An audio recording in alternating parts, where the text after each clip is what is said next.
Before malls and the influx of suburbia, you had department stores, places that literally sold you everything, including the kitchen sink. Such was the case in 1963 Orlando, where you would find a standalone Sears. The 173,000 square foot location was a main cog of the area for 8 years before it finally got some company. On October 30th, 1963, East Colonial Drive was a very busy place as the new store opened its doors to much acclaim. It's funny, to look back and read the newspaper articles about the detail and spectacle that a new store opening would be given. Pastel walls and wood paneling give the appearance of luxury, writes the Orlando Sentinel. Such care and pride were taken in these new stores, and it's crazy to think that just over 50 years later, Sears is on the brink of death, and its days of pink walls and laminate luxury are long over. Even the way managers are described is something you would almost certainly never hear about today. D.F. Gunnels, the man charged with managing the new location, had a half-page article written about him telling his complete history, and even listing the names of his children and his address. Crazy. Something you would most definitely not find out about today. Oh, how times change. Fast forward 8 years, however, and an idea was coming to fruition. A middle-aged man with a dream and a whistling mouse by his side was about to take over Florida. Walt Disney World was becoming a reality, and several developers saw this potential and made their move. In just 2 years after the Disney powerhouse was up and running, the $35 million Fashion Square Mall with Sears in tow was up and running.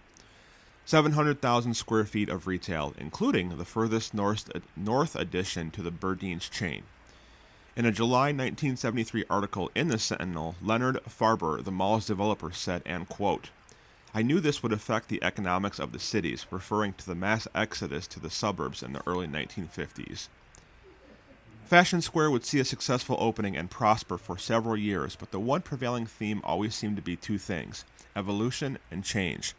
The mall, when opened, was already facing two direct competitors in Colonial Plaza and Winter Park malls, both just over 3 miles away. Over the years, you guys have heard me talk about how many times oversaturation of retail in the early days really had an effect on places, and looking back now, I think that this was clearly a problem that a lot of developers did not think about back in the day. The mall would first change hands, fast forwarding to 1988, as New York-based Schroeder Real Estate would buy the property and install the first of many changes over the years.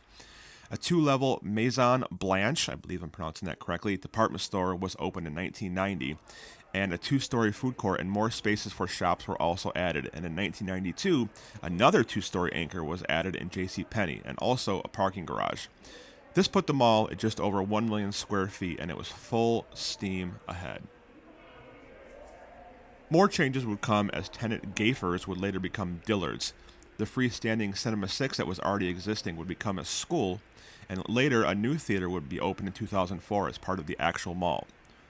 Fourth anchor Burdeen's would become emaciated also that year, and the biggest change would come that same year as PA-based Priet Company would acquire the mall.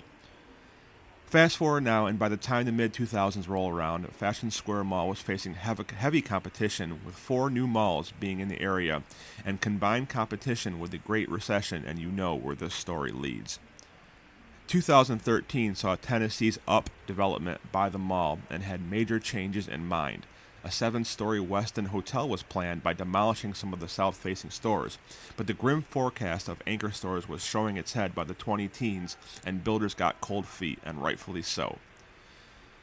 The legendary Sears store was demolished almost 50 years later, and shortly thereafter, more changes were coming, and strip plazas were built along with the Dick's, and while the mall still exists today, it is a shell of its former self. 2018 would see Up default on their loan, and yet another change of ownership would take with Bancorp taking over possession of the mall.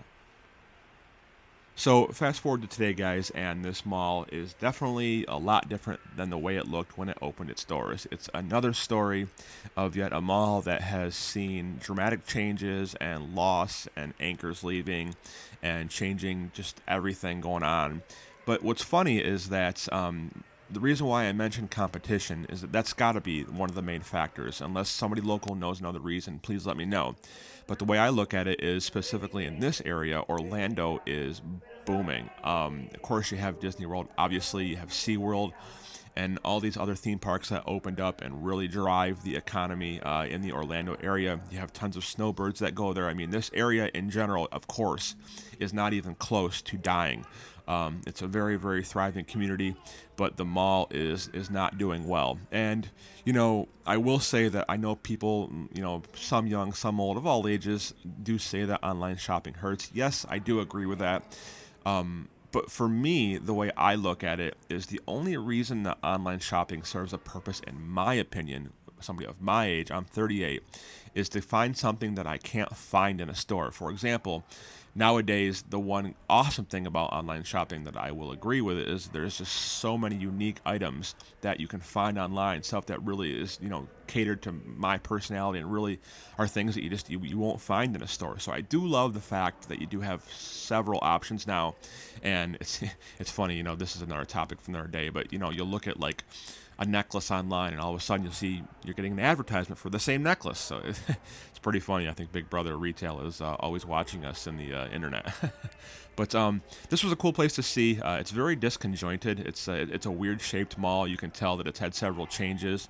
And as you'll notice in one of the clips here, I think it was just a little bit earlier in the viewing, that there is part of the section is walled off, and you can see where there was a Bath and Body Works, and you can just kind of see where there's like patches and stuff here and there where changes have been made, and it'll be interesting to see what the future of this mall holds. So one other thing to note is while I was inside the mall, all of a sudden I heard this extremely loud noise. Kind of sounded like an airplane flying over, to kind of give you an idea. But what it was is Orlando and Florida, of course, is notorious for pop-up rain showers. And it was sunny, as you can see in this shot right here off the windows. But then all of a sudden I got to the center court, and you can just hear rain coming down like crazy. So it was pretty cool to experience that. However, on the downside, there are leaks all over this mall and wet spots everywhere. So if you visit this mall, watch your step. This is Anthony with Aces Adventures. I hope you enjoy the rest of the video and the commentary. We have just hit 45,000 subscribers. Unbelievable. Natural organic growth, folks, at its best. I don't advertise. I don't promote this channel nearly as much as I would like to. It's all just you, the viewers, staying with me. Thank you to those of you who have been with me for almost 6 years. Thank you to those of you who have just joined and are seeing the new content. As the winter months approach, I will be picking it up with more and more content here. Summer, just as the life of a DJ, is pretty hectic. So I appreciate you all very much. Without you, there would be no Aces Adventures. And like I said, there is much more content from malls and other things coming up over the winter months. I will be doing a Christmas episode coming up soon next month. I love the holidays, and I always try to do something festive. I don't know exactly what I'm going to do. I might possibly drive out to Chicago and do the filming locations for Home Alone. Something cool and kind of unique, but also nostalgia related. Like I said before, in 2022, this channel will not always be about malls. It will still be about malls, but there will also be retail and nostalgia things linked in that I think are relevant on their own kind of line. As just by the way, this is that wall on the right hand side that I was talking about. It's kind of like walled off. So yeah, that's all I got to say. So thank you so much for watching. Like I said, this is Anthony with Aces Adventures. This channel is 100% viewer funded, so if you want to become part of the Aces Adventures team and get exclusive benefits, please consider becoming a Patreon donor at patreon.com/acesadventures. I just ask, please, no more than $5 a month. Thank you. Yeah, no more than $5 a month, please. That's all I ask, because everybody's still going through some tough times. And lastly, also follow me on Instagram at AcesAdventures1. I am very active on there and post almost daily and try to respond to comments. Also, this is very, very important. If you are hearing the sound of my voice, please follow me on Instagram, because I am going to start going live on Instagram a lot. YouTube's live format is difficult. I'm still going to do it. I'm still going to do live streams on YouTube, but I'm going to start, when I film a location, I'm going to start doing live previews and interactive items on Instagram. So at AcesAdventures1, please follow me on there. And last thing I just want to mention here, one little quick personal thing before I get out of here. The music in this episode is featured by an artist called Betamax. I have used him before. It is a friend of mine for a while named Nick Morey, based out of the Pittsburgh area. He is a super, extremely talented synthwave musician and has done several big projects we had a falling out a couple years ago and don't speak anymore. And personally, it still bothers me to this day. Even though we're not talking, I just want to say I'm still going to continue to support his work and feature his work because he is one of the most talented musicians I have ever met in my life. So, Nick, I'm thinking about you, buddy. And please go check him out on Bandcamp. His newest creation, Sarajevo, which is a great synth kind of hip hop wave production that is based off of the Sarajevo games, is one of the best pieces of music I have ever heard in my life. And I just bought the cassette and have been rocking out to it. So please support him and all local artists on Bandcamp.com. That's BETAMAXX, Betamax. Thanks so much. All right, everybody, I'm out of here. Enjoy your Thanksgiving, and I will see you guys back here in a few short weeks with more content.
Hey there, boss. This is Davey Moonbeam, head janitor at Fashion Square Mall. Just leaving you a maintenance note. Somebody has urinated by the Bath and Body Works. The rats have opened a hostel in the former Annie Ann's kitchen area, and some guy named Sal Guido, for some reason, wants to film the Sears women's bathrooms. I don't know what that's all about, but just letting you know, boss. See you tomorrow at work.